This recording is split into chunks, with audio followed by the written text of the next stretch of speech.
Hello guys, तो मैं आज आप लोगों को एक्सप्लेन करूंगी फ्लावर ऑफ इविल सीरीज का पार्ट 2। तो चलो शुरू करते हैं। जैसे ये एपिसोड शुरू होता है हम एक फ्लैशबैक देखते हैं। ये फ्लैशबैक था जी वून और ही की फर्स्ट मीटिंग का। ही नया जी वून के टाउन में शिफ्ट हुआ था। फिर हम आ जाते हैं प्रेजेंट में। हमें पता चलता है कि ही घर का सारा काम करता है क्योंकि जी वॉन अपनी डिटेक्टिव की जॉब में काफी बिजी रहती है, इसलिए जी वॉन भी ही के लिए कुछ करना चाहती है। इसलिए वो ही की वर्कशॉप को साफ करने के लिए चली जाती है, लेकिन ही सही मोमेंट पे आके उसे रोक देता है क्योंकि वर्कशॉप के बेसमेंट में उसने मिस्टर किम को किडनैप करके रख रखा था। फिर हम देखते हैं कि जीवन के पास एक ओल्ड लेडी का केस आता है। इस ओल्ड लेडी का कल रात किसी ने बहुत ही ब्रूटली मर्डर कर दिया था, लेकिन ये मर्डर केस बिल्कुल यॉन्जो सिटी के सीरियल मर्डर्स के जैसा था जो कि डो मिन सॉक ने किया था।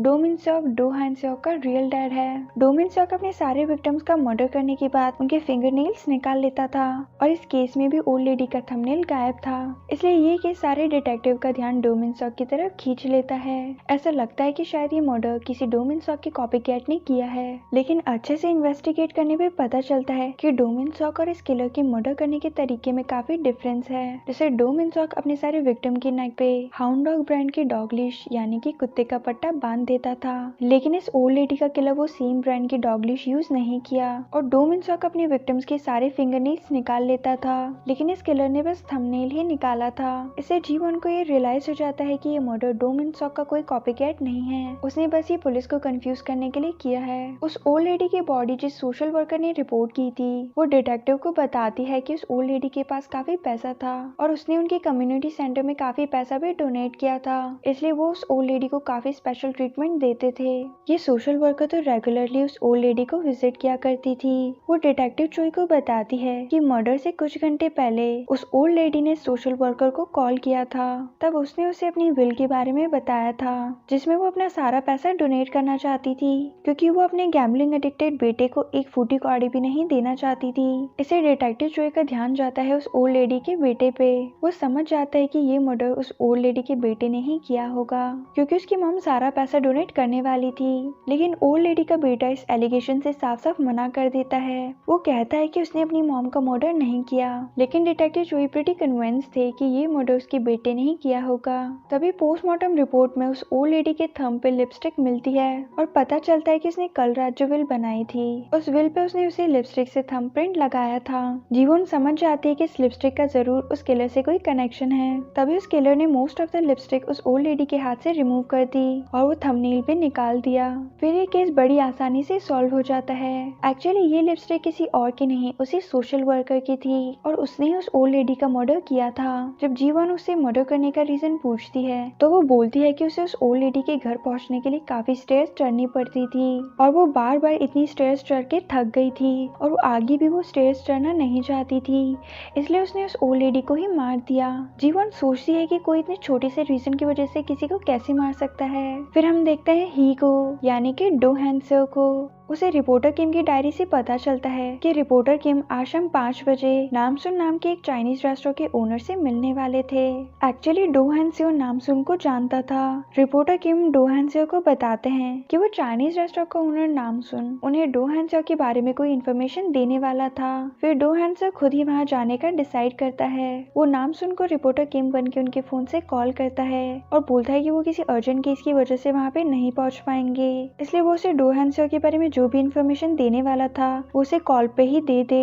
नामसुन उन्हें बताता है कि जब डो हैन सेओ विलेज फोरमैन को मार के भागा था उसके बाद के 3 साल तक उसने और डो हैन सेओ ने साथ ही एक चाइनीज रेस्टोरेंट में साथ में काम किया था। तब उसे पता नहीं था कि डो हैन सेओ ने किसी का मर्डर किया है और उसके डैड एक सीरियल किलर थे। वो बोलता है कि काफी टाइम से उसे थ्रेटनिंग कॉल्स आ रहे हैं और उसे पूरा बिलीव है कि ये काम डो हैन सेओ का ही है। उसे लगता है कि डो हैन सेओ उसे मारना चाहता है। वो बताता है कि पास में उसे पैसे चाहिए थे, इसलिए एक बार उसने डो हैन सेओ पे नाइफ से अटैक किया था और सिर्फ पैसों के लिए उसे काफी इंजर्ड भी कर दिया था और अब शायद डो हैन सेओ उसी चीज का रिवेंज लेने वाला है। लेकिन डो हैन सेओ सोचता है कि ये सब कौन कर सकता है, है क्योंकि उसने तो ऐसा कुछ किया ही नहीं। फिर वो नाम सुनकर रिपोर्टर किम बन के बोल देता है कि डो हैन सियो अब मर चुका है ताकि आगे कोई भी कॉम्प्लिकेशन ना बढ़े। फिर उसी रात हम देखते हैं काफी बारिश हो रही थी। वही चाइनीज रेस्टोरेंट का ओनर नाम सुन अपने रेस्टोरेंट में बैठा हुआ था।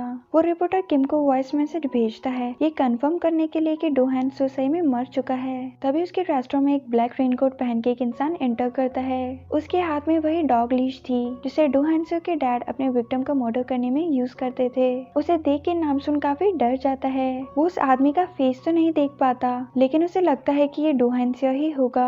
वॉइस मैसेज अभी भी ऑन था इसलिए वो मैसेज में जोर जोर से डो हैन सियो चिल्लाने लग जाता है। फिर वो आदमी नाम सुन को बिल्कुल उसी तरह मार देता है जैसे डो हैन सियो के डैड डो मिन सियो अपने विक्टिम को मारा करते थे। उसी रात जब जीवन नींद से उठती है तो देखती है कि ही उसका हस्बैंड घर में नहीं है। तभी ही बिल्कुल वैसा ही रेनकोट पहन के घर आता है जैसा उस आदमी ने पहन रखा था। ही जीवन को बोलता है कि वो बियर लेने गया था। बियर को देख के जीवन फ्लैशबैक में आ जाती है जब उसने फर्स्ट टाइम बियर पी के ही से अपनी सारी फीलिंग्स कन्फेस की थी लेकिन ही जीवन पे गुस्सा हो गया था। वो दोनों इस मोमेंट को याद करके काफी हंसते हैं। डो हैन सियो रिपोर्टर किम के पास जाता है और उन्हें उनकी ही अपलोड की हुई एक पोस्ट पढ़ाता है। ये एक हाई स्कूल की लड़की ने लिखा था और वो एक स्क्रीन राइटर बनना चाहती है। उसकी लिखी हुई स्टोरी के मेन कैरेक्टर ने एक बार किसी को क्राइम करने में हेल्प की थी जिससे किसी इंसान की जान भी चली गई थी और वो मेन कैरेक्टर एक रिपोर्टर है। वो लिखती है कि क्या होगा उस रिपोर्टर के फ्यूचर का अगर लोगों को इस बारे में पता लग गया तो। एक्चुअली इस पोस्ट में रिपोर्टर किम के पास का कोई बहुत ही बड़ा सीक्रेट छुपा हुआ था जिस चीज का फायदा डो हैन सियो उठाने का सोचता है। हम देखते हैं कि सुबह हो गई है और पुलिस नाम सुन के क्राइम साइट पे मौजूद है। सीसीटीवी फुटेज और नाम सुन के डेड बॉडी देख के जीवन समझ जाती है कि ये मर्डर बिल्कुल वैसा ही है जैसे कि डो मिन सॉक द सीरियल किलर अपने विक्टिम को मारा करता था। दोनों ही केस में बिल्कुल भी डिफरेंस नहीं है, हर एक चीज सेम है। फिर उन्हें पता चलता है कि नामसुन ने मरने से पहले लास्ट कॉल रिपोर्टर किम को किया था। फिर वो लोग रिपोर्टर किम को ढूंढने जाते हैं। उन्हें पता चलता है कि रिपोर्टर किम तो मिसिंग है। फिर रिपोर्टर किम की कोवर्कर उन्हें बताती है कि रिपोर्टर किम लास्ट टाइम भी ऐसे ही डिसअपियर हो गए थे और फिर बाद में पता चला था कि वो तो बाथरूम में लॉक हो गए थे। फिर हम देखते हैं डो हैन सियो को।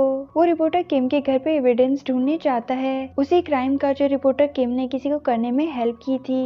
मीनवाइल हम देखते हैं कि जी वोन भी रिपोर्टर किम को ढूंढते ढूंढते उनके घर पे आ जाती है। जब वो लॉक तोड़ के अंदर जाती है तो नोटिस करती है कि लैपटॉप अभी भी गर्म है, तो वो समझ जाती है कि थोड़ी देर पहले यहाँ पे कोई आया था और शायद वो अभी भी घर में ही है। फिर वो लोग पूरे घर में ढूंढते हैं। हम देखते हैं कि डो हैन सियो बालकनी में छुपा हुआ था और जीवन उसे पकड़ ना ले इसलिए वो उसे डिस्ट्रैक्ट करने के लिए उसे कॉल करता है और उसे बोलता है कि रिपोर्टर किम अभी उसके साथ ही है और ये भी बोलता है कि वो काफी बीमार है। फिर जीवन वहाँ से चली जाती है और फिर डो हैन सियो को काफी ढूंढने पे रिपोर्टर किम के घर से वो एविडेंस मिल जाता है जिसे वो रिपोर्टर किम को ब्लैकमेल कर सकता है। मीनवाइल हम देखते हैं कि रिपोर्टर किम ने बेसमेंट में खुद को बड़ी मुश्किल से खोल लिया है। जब डो हैन सियो बेसमेंट में आता है तो रिपोर्टर किम उस पर अटैक कर देते हैं। उन दोनों के बीच में काफी फाइट होती है। फिर डो हैन सियो रिपोर्टर किम को वही एविडेंस टेप दिखाता है जो कि उसे मिल गई थी, तो रिपोर्टर किम को न चाहते हुए भी डो हैन सियो की सारी बात माननी पड़ती है। तब तक जी वॉन भी घर आ जाती है। वो देखती है कि उसका हस्बैंड ही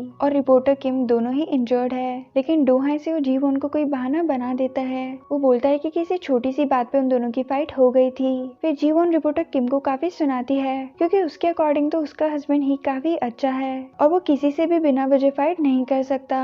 फिर रिपोर्टर किम पुलिस स्टेशन में स्टेटमेंट देने के लिए आते हैं और पुलिस स्टेशन में ही उनके फोन में जो लास्ट वॉइस मैसेज नामसुन ने उन्हें भेजा था वो भी सुनते हैं। तब उन्हें पता चलता है कि नामसुन ने मर्डर के टाइम पे बार बार डो हैन सियो नाम को रिपीट किया था। उसके अकॉर्डिंग उस पर अटैक करने वाला इंसान कोई और नहीं डो हैन सियो ही था। फिर डिटेक्टिव रिपोर्टर किम से डो हैन सियो के बारे में पूछते हैं क्योंकि उन्हें रिसेंटली इसी बारे में एक आर्टिकल लिखा था। रिपोर्टर किम उन्हें बताते हैं कि डो हैन सियो डो मिन सियो का बेटा है और वो खुद उसी टाउन में बड़े हुए हैं जहाँ पे डो हैन सियो और उसकी फैमिली रहती थी। वो उन्हें बताता है कि डो हैन सियो एबनॉर्मल था, उसे एंटी सोशल पर्सनैलिटी डिसऑर्डर था, इसलिए वो बाकी लोगों से काफी अलग था। और वो उन्हें ये भी बताता है कि विलेज में रूमर थी कि डो हैन सियो विलेज फोरमैन को मार के वहाँ से भाग गया क्योंकि जिस वेपन से विलेज फोरमैन का मर्डर हुआ था वो मर्डर वेपन बाद में डो हैन सियो के बैग से ही मिला था।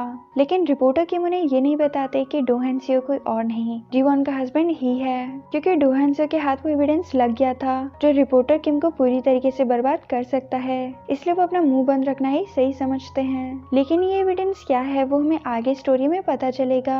जब नामसुन के चाइनीज रेस्टोरेंट के सामने की सीसीटीवी फुटेज चेक होती है तो पता चलता है कि वो किलर नामसुन को मारने के बाद एक टैक्सी में बैठ के वहाँ से चला गया था। फिर उस टैक्सी ड्राइवर का स्टेटमेंट डिटेक्टिव चोई लेते हैं। वो टैक्सी ड्राइवर उन्हें बताता है कि उसे पता नहीं था कि वो एक किलर है और उसने उसे लास्ट ओसियोंगडोंग के रेसिडेंशियल एरिया में ड्रॉप किया था, जहाँ पे अनफॉर्चुनेटली कोई भी कैमरा नहीं है। फिर डिटेक्टिव चोई का ध्यान जाता है उस टैक्सी ड्राइवर के टम्बलर पे।